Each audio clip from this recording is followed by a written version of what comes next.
Okay, so we have some pretty good weekend tournaments this week, and we're going to start in Arlington for the Shriners 2.0. I don't even know if Shriners is sponsoring It's this one or not. not. Who is the sponsor for the Arlington? Couldn't tell you, but I know it's not Okay, them. well, it's an elite College Baseball casting Series team. is what it's called. Isn't it Minute Maid? Isn't it Orange Juice? Nope. No. That's next week. It's in Arlington, and it's Michigan, Arkansas, Kansas State, and fill in the fourth team for me. Can't do it off the top of my TCU. head. TCU. One of the best groups of four that you could come up with right now. Obviously, Kansas State struggled this past week, but between Arkansas, TCU, and Michigan, three of the better resumes in college baseball. And it's just a traditional four-team round robin. And I don't expect these teams to play their hearts out to try to win every single game and overthrow pitchers. But at the same time, they know how important these games are to their RPI. And you might see some starters extend out to 100, maybe 105 pitches this week. And you might see the same bullpen guy throw twice in a weekend. So I think it's important to all four of these teams just because of, you're looking at a team like TCU. This might be the difference between hosting a regional and not hosting a regional. Same thing for Michigan. Maybe not hosting a regional, but getting an at-large or locking up a spot as an at-large or not. So thoughts here. I guess we don't even have to do thoughts. We could really just pick our winners. Who do you think is going to win each tournament? Noah? I feel good about that. Go ahead, Noah. All right. Well, I'll jump out and get in front of it. Not sure how many Michigan fans are traveling for this one. There's a big interstate basketball rivalry Friday night that Michigan is hosting. So a lot of the fanatics will probably be at Chrysler Arena for that one. So I think we can cross Michigan off because the contingency is not going to be there very strong. And albeit Kansas State, that storyline Friday night against Arkansas is going to be super strong as they were at the forefront of basically knocking out Arkansas, even though SEMO did it. Shout out SEMO to Dimitri there. But K-State, I think just off of the first weekend vibes, I'm not going to pick them either. It's down to TCU, Arkansas. I think Arkansas's got the pitching to be able to last. And I was there at Globe Life. There weren't, a ton of offense. And when it was offense, it was the long ball. But by most part, it was, stringing hits together and scratching across runs that way.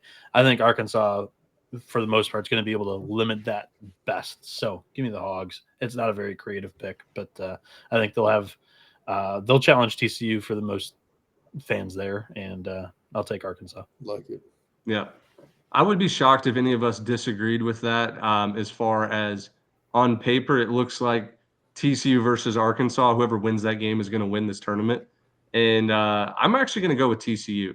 I think what they did in San Diego last week was equally as impressive, if not more impressive than what a lot of teams did around last weekend. And even though they're down Ben Aldebet, how do you pronounce his last name? Abelt. There we go. The projected number one starters out. I think this team is deep, and they're just playing with just swag and spunk. So give me TCU. That's cool. Arkansas. Nothing else. I'd like to say spunk word of the day. That's a good one. Spunk word of the day.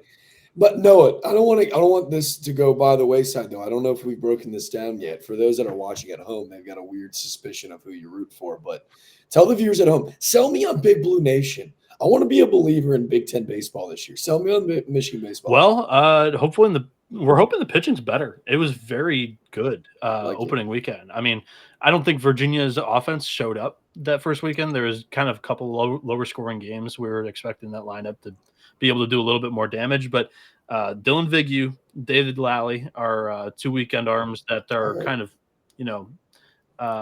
high voltage in a way, like mid 90s fastballs and good stuff. But Kurt Barr and Gavin DeVoe are the two pitchability arms that I love. Devote, by the way, Ohio State transfer. So let's not let that one go by the wayside. But those two guys were great. Devote had a bullpen appearance against the Cavs, against the Wahoos. He went on the entire weekend because he started against Stetson, 7.1 with 9 strikeouts. And then Barr had 8 strikeouts against Rice. So I like those two arms quite a bit. And then Mitch Voigt is like the guy offensively. There's a lot of new pieces in this lineup, but Mitch Voigt, Jonathan Kim, both of them batted over 470, and Voigt had 2 bombs with 7 RBI this weekend. So that's your Michigan rundown. Fire me up. I'm all in. Punch out pitchers early, I feel like give teams problems. With that being said, I think, Dimitri, you probably got the most accurate pick. I'm riding with Ben, though, man. I feel like this is a statement weekend for TCU. It's in their backyard. They're going to have their fans travel down the road. Shout out to the Lumpton Drinking Club. I think Anthony Silva is starting to rock and roll. And to Dimitri's point, like I became a big believer in San Diego baseball last year. So I do not think that was a fluke of what TCU just did to them. And I think it said a lot more about the Frogs than it did San Diego. So this feels like an opportunity for TCU to go, hey, boys, we're for real. We're for real. We don't give a damn about the Hogs. We're for real. So I'll take the boys in purple this weekend too. Guys, the Razorback bullpen is too damn so good. So good. Give Arkansas. That's it. Is Arkansas going to be able to score runs in that giant field? Why do you need to score runs if you don't give up any? Can't win if you don't score. Because Kirk Saarloos will be wearing flip-flops. Got freaking magic flops in that damn building. Let's go. Hey, Noah, I wanted to bring this up to you. I was looking at Michigan's schedule. If they go 2-1 in this tournament, they honestly have, in my opinion, a path to host a regional. Bear with me. Oh my God, Ben, we're not doing bear with me. They get they get Nebraska and Indiana to finish the year, I believe, and they have Oregon like 2 weeks before that. So that the 9 of their last 12 games are like notable games that will like catch people's attention too. And if they go, this is so much of like foreseeing the future or whatever, but they go 8-4 in those 12 games and win the Big Ten. They go and win the Big Ten tournament. We could have a regional host in Michigan. Well, I'd be there. I would be there then. I like watching the regional from the house. That way I can get as many screens on as possible. But it's a nice ballpark, good press box. I think it sits. I mean, when you look it up on Wikipedia, I think it sits 5,000. I have no idea if that's actually true. The most I've probably seen is like 500. But yeah, come up to the north where it's like 55 degrees in late May, early June, and yeah, let's go. And what got me thinking about that is because there's a fourth thing you need to know, Noah. You have to root for Hawaii to host a regional. Oh, I'm in. Yeah. Okay, cool. And we're going to try to. We're going to try to existence. My cousin was on the dance team at Hawaii, so I'm all in on the Bows. Yeah, love that. What a cool life! That's all we needed to That's hear. way better than baseball. That's awesome. Yeah. And to make my point together, hold on, Jack. To make my point together is like, does Hawaii have what it takes? Like, does their schedule have what it takes to host a regional? Probably not. We're going to try to speak it into existence, but the way that Michigan's schedule is laid out, I do think there is a chance if they continue. Like, check step 1 is complete. Sweep that Puerto Rico tournament. Now go out and win 2 out of 3 this weekend. Jack, what were you going to say? I'm sorry, I cut you off. No, I did the same thing. We were stepping on each other's toes. What do I do you want better, Noah?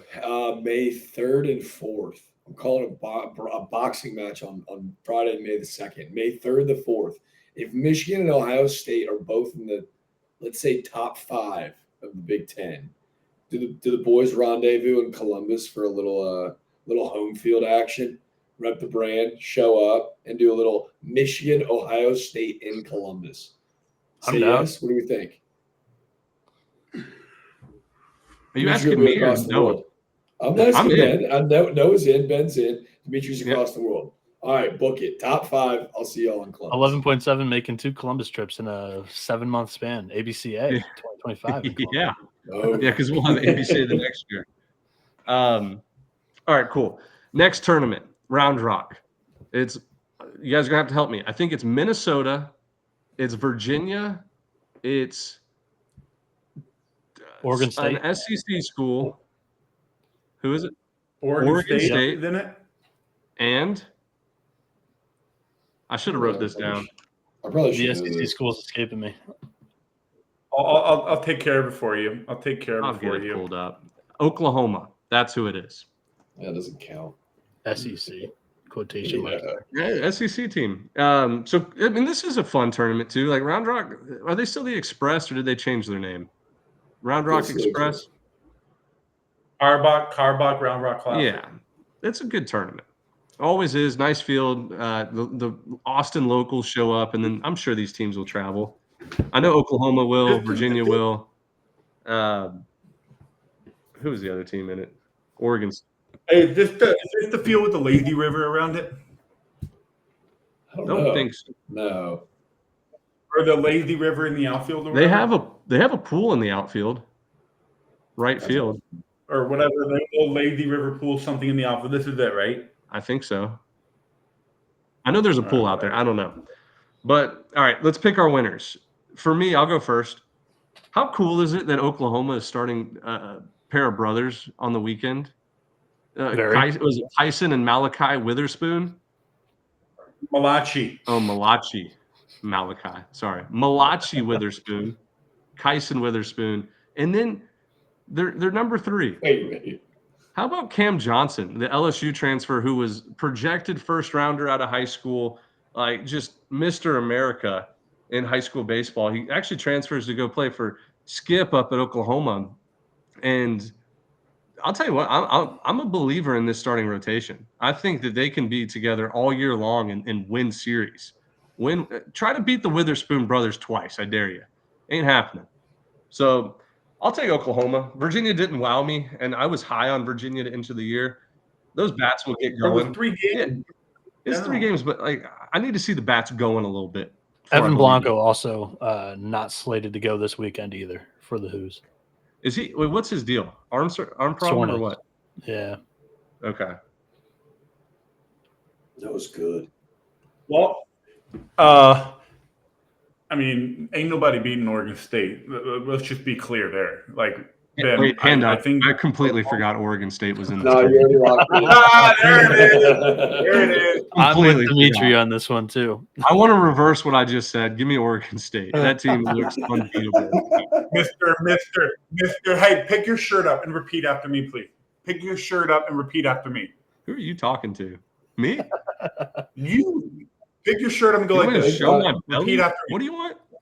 No, like this. Do Yeah, this. thank God you're still not thinking about that. And say, repeat after me.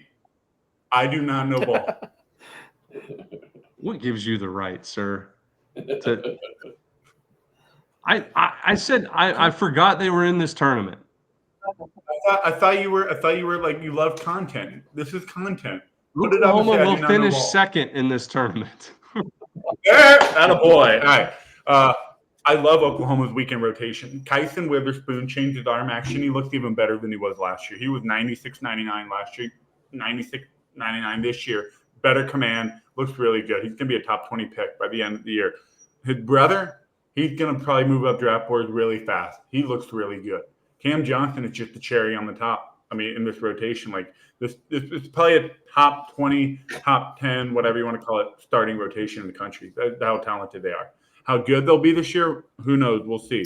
But you just can't bet. You can't bet against Oregon State. I mean, that 1 through 9, the lineup's loaded. They've got everything they need. It's just Oregon State. That's just how they are every year.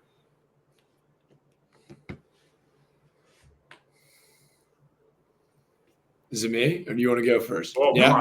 Who wants to Vamos. I'm done messing up people's feet. I'll take. Give me the Who's. I think it's Oregon State's to win, but I've been too nice to Los Beavs of late. I haven't seen a nice GIF in a while. Oregon State. Come on, Los Beavs. Give me your best work. Give me your best work, Los Beavs. Come on.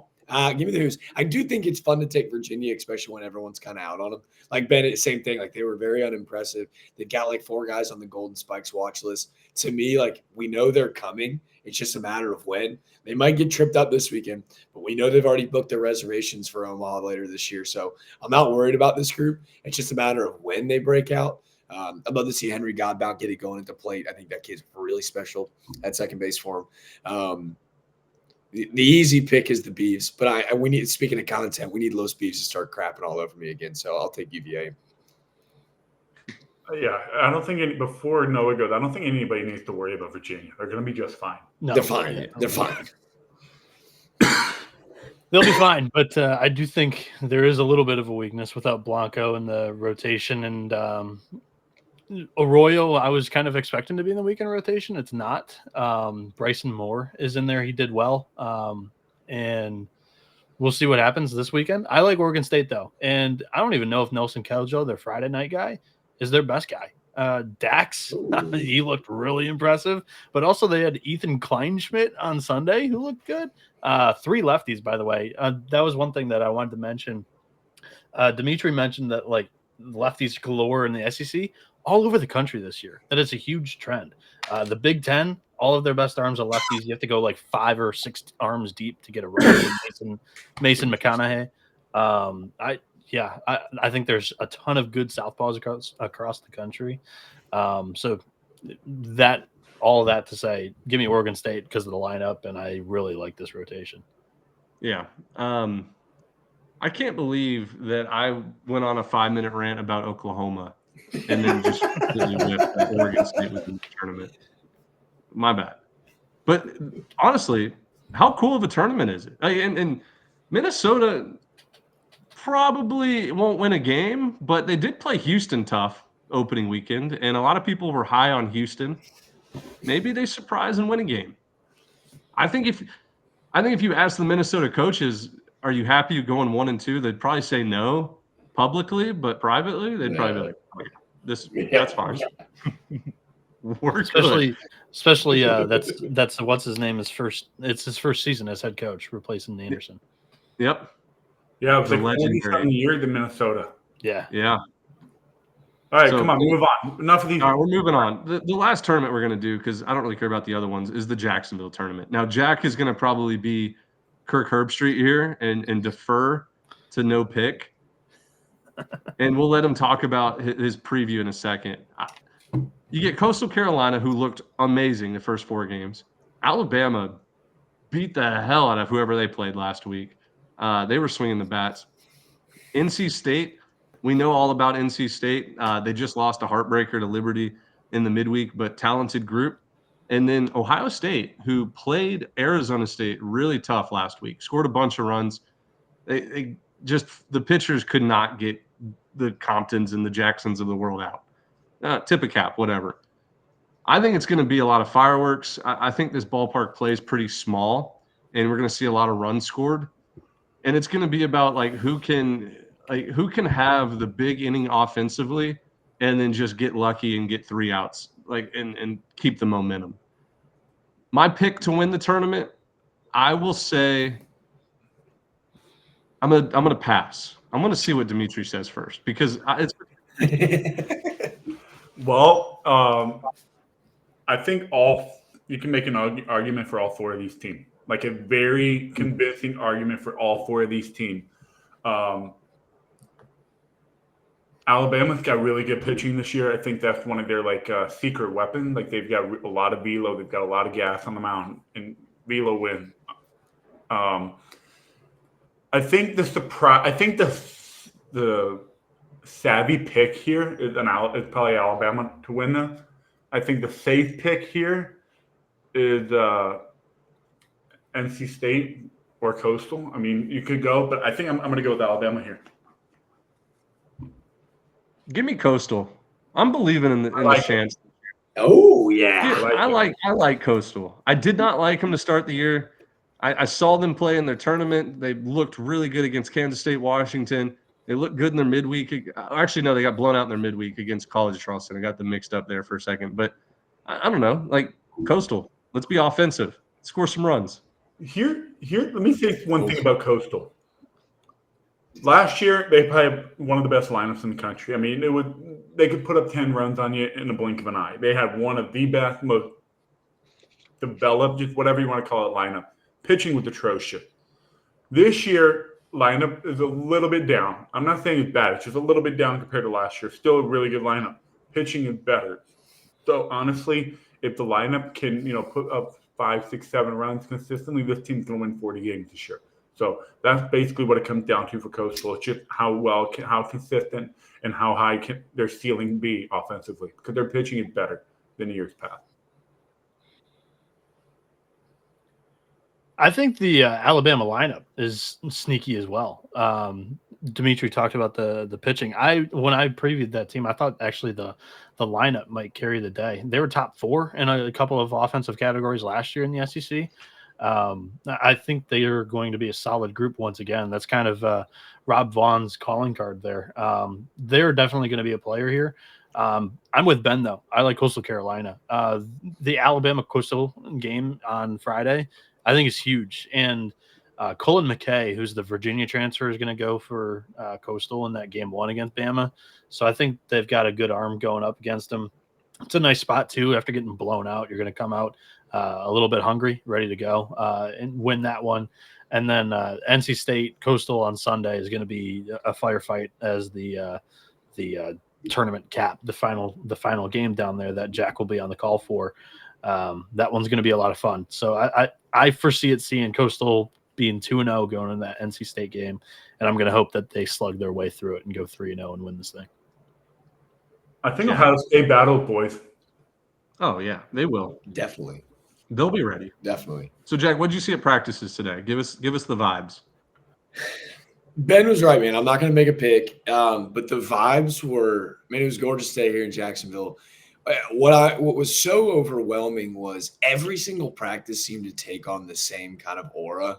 And again, this isn't pandering towards these coaches just because I had awesome conversations with them. But when you look at this slate of teams, you're never going to count any of them out in a dogfight because of the guys leading the way. When you talk about some of the youngest, brightest stars in our game, Justin Harris should have Ohio State ready. And just because it didn't go their way in Arizona last weekend, like they go, hey, back to work. Here's the deal. He's got everybody on his staff that came with them from Campbell. They get off the bus. They know exactly what their duties are. They're right back into the thick of it. Ohio State is in really good hands. Then when you look at Alabama, well, Coach Vaughn, in my opinion, what he did last year with a program that felt like it was up against the ropes, right? They're just hanging on for dear life in that 12th round in a heavyweight fight. He goes, hey, it's just baseball. Let's have some fun. And if you look at some of the pieces that came into his program, it's a testament to that free will that he coaches and plays with. So Coach Vaughn and what he's done at Bama, they seem like a dark horse. I'm not saying they're going to have as successful as year as Kentucky last year, but they feel like that team that's flying under the radar. Everyone's talking about Justin LeBron, and rightfully so. But you forget about a guy like Brady Neal that showed up on campus that's done masterful work behind the plate with that pitching staff. So they're a really fun team. And then when you obviously look at Coastal, the legend has stepped away, but they stay within house and nothing changes, right? And to Dimitri's point, Coastal Carolina is going to be so much better on the mound this year. They've got some flamethrowers that are underclassmen that are only going to get better week in and week out. They're going to be really competitive this weekend. Ben, I love that pick. And then when you round things out, it's the guy that keeps going back to Omaha. They lost a lot of veteran leadership last year, but Elliott Avent and an NC State, they're in a good spot again. The ACC is going to be up for grabs, but with Avent and that staff, I know we talked about D-Rock and Jacob Duden, but even Fritton and Marone, they return a ton of innings. Even though they lose a ton, they're going to be a lot better on the mound. So there's your breakdown for me. But here's this. I've been thinking about this all day. We knew we were going to be jumping on this pod. And I was thinking about kind of this broadcast. I'm excited as heck. It's going to be absolutely sick. Some of the best teams in the country. And I want to incentivize the people to tune in and buy the D1 baseball subscription. It's an add-on. So if you don't have a subscription, you can still buy it for just the weekend and come hang out with me. And the 11.7 fans are as loyal as they come in college baseball. So here's what I'm going to do. If you are tuning in and watching and you show me that you've got the subscription for the weekend, jump in those DMs and give me a word and I'll use it in the broadcast this weekend. Any word? As long as it's PG appropriate and we can rock and roll with it. Go and show D1 some love. Hang out with us this weekend. 4 sweet teams. You send me a word. I'll show you I'm listening, and I'll sneak it in the broadcast some point this weekend. That feels fair. I love it. Great idea. Yeah, you guys go root Jack on. That's how we I get might Uber Eats you just out of pure kindness. I might Uber Eats you some food into the press box this weekend. Yeah, in the Uber Eats directions, just say walk up to the press box.